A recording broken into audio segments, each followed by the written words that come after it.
One other thing, we've had a catastrophe.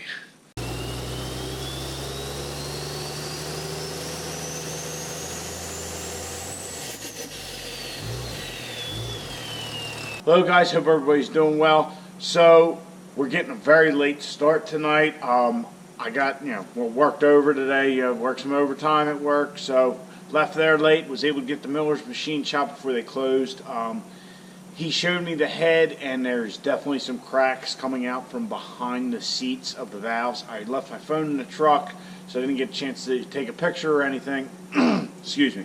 But he said it's actually a very common thing with a 5.9 or a 6.7. The trucks run a high tune, whatever, they cracking behind the seats. And he said once you get that crack started, eventually it's going to get worse and worse, and eventually you're going to drop the valve seat. So it's just something to keep in mind when you're tuning your truck and all that. Now, he did say the older 24 valves, your 98.5 to 2002, your VP24 or VP44 trucks, it's not a problem because they don't have valve seats, and it's just an old school style head. He said a lot of your pullers, when they use them, they'll get all cracked to hell. He said it's not a problem. There's nothing to drop out. He said if you do have a good core head, or you have a good head in general, and you're going to get head work done, they have larger seats they can put in them. He said those, once you have those in there, it shouldn't be a problem after that. He showed me that compared to a stock one, and yeah, they're much larger. He said, and then once you go that route, you could even put bigger valves in it. So if we do get a good core head, we might, if that one for the industrial engine is good, we might end up putting those in. I showed him the problem areas on number 1 cylinder. He's going to take a look at it, see if it's worth messing with. He also said that when it comes to the 4th gen trucks, those 6.7 heads are a little different. He said that head might not even work. It's something with the coolant passages. He said the original 6.7 trucks, your 07.5 to your 09 trucks, those heads are all compatible with each other. He said those trucks, you could even put a 5.9 head on it, just drill it out for the steam holes and what have you. He says it's not a problem. He says, but these later 6.7 trucks, they're just a pain in the ass. He said he has a 2011, it was a black truck that was sitting there. He said he had to put a head on that, and I guess, I didn't really get the whole story, whether he blew a head gasket or whatever. Anyway, he had the head off it, checked it, it was cracked, couldn't find one to fit, so he ended up getting a new head from a dealer he deals with. So if we got to get a new head, I've already had somebody, I had Dad price one out for me. We could probably get one. There's one in New York, I think he said it was. But get a new head from Cummins, from a Peterbilt dealer, not from Dodge, because I'm sure the price that Cummins wants, Dodge wants twice that. So we might have to end up getting a new head for Caitlin. I'm hoping that industrial one works. And if you're worried about, using that head, we'll get Millers to do the full complement of making sure it's true. If it is good, I'll probably have them put those bigger valve seats in it. Probably won't worry about the valves going bigger because I'm not planning on doing anything crazy with her. And I know a couple people had already commented on yesterday's video saying, hey, take the head off this truck, put it on a Caitlin, get some performance stuff done. Well, here's the problem. We've had that problem with Caitlin. What do you think this thing looks like? I don't want to think about it. I'm hoping that we either do something with the motor before we get that far, as far as dropping a valve seat, but I just don't want to think about what this head looks like crack-wise compared to her. It's got more miles. It's had those big injectors. It's seen more abuse, at least with the higher fuel and the bigger turbo. So I just don't even want to think about that right now. Honestly, I'm just going to let it be right now. So taking the head off of this truck and put it on her, just not going to happen.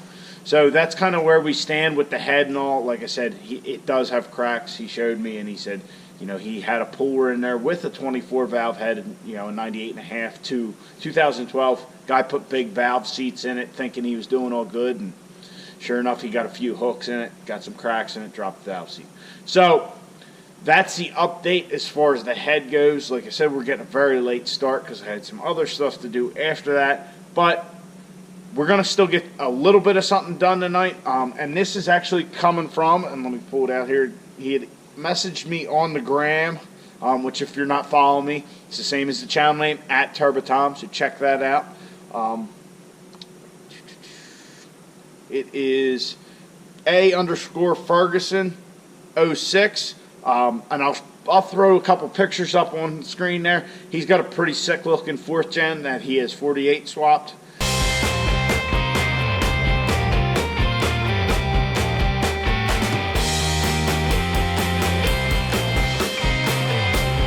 So he had messaged me and gave me the great idea of, rather than capping off or just flushing out this transcooler, let's get rid of the whole thing completely. So as you can see, there is a break here. He has pictures that he sent me where he just has the bottom AC condenser portion of it. So if you look, like I said, there's a break here, and it's actually not connected to the condenser here. But on this side it is. So we'll have to cut it with a grinder. We're going to try and stay up high. If anything, we'll cut into the transcooler because we don't need it. Yeah, we'll make a little bit of a mess, but we're going to make sure we don't cut into our AC condenser. So what I'll do is I'll probably just unbolt the top here and kind of start to separate it, and then I will try and wedge it out from the intercooler so I don't have to take the whole thing off, and then we will just slice and dice and everything will be so nice. So that's kind of what we're going to do tonight. Let's see how it goes, and hopefully we don't end up buying an AC condenser too.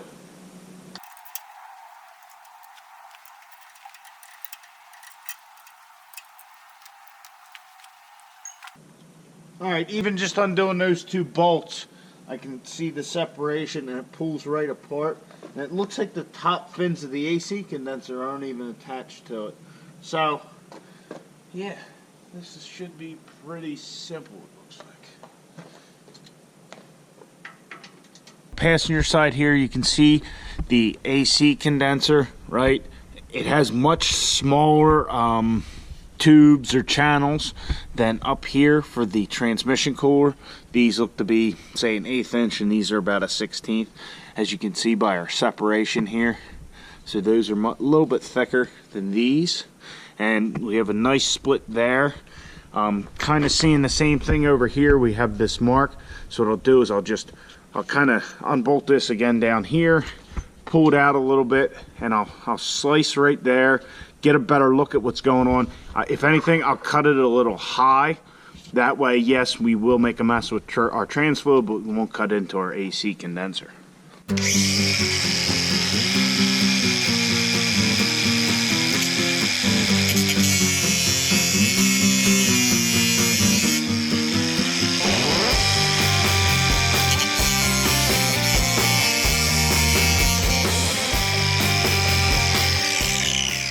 Grinder might not be the best tool for this.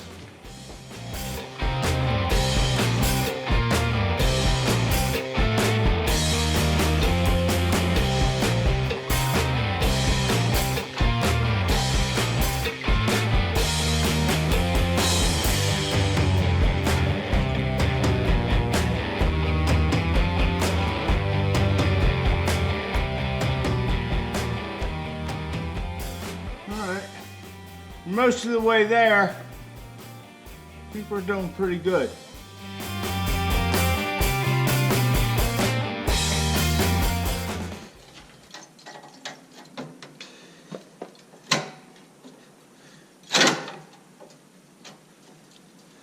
All right, there we go. Oh, trans fluid.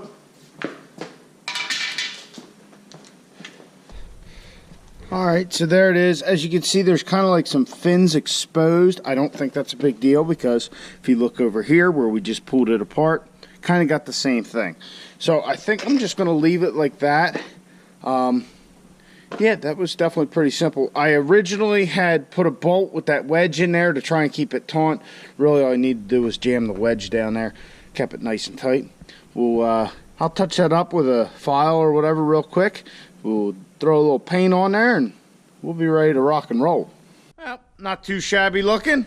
Definitely exposes a little bit more of our expensive Michimoto intercooler.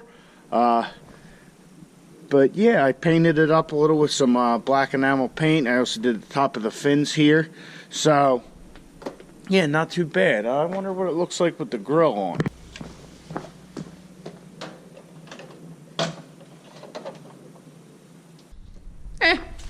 Not too shabby. It's not like most people even notice a difference. Really, it's sitting right here, so it's just below that crosshair. Really, it would look a lot better if we got rid of the AC condenser altogether, which I am still up in the air about.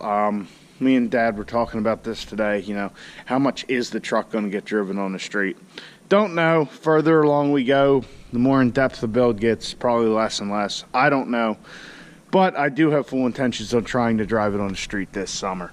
Well, this whole season, this whole year. But so it's a nice little update. Got rid of that trans cooler, which I have sitting over here. As you see, it got kind of bent up because I was using a grinder to cut it, which probably wasn't the best.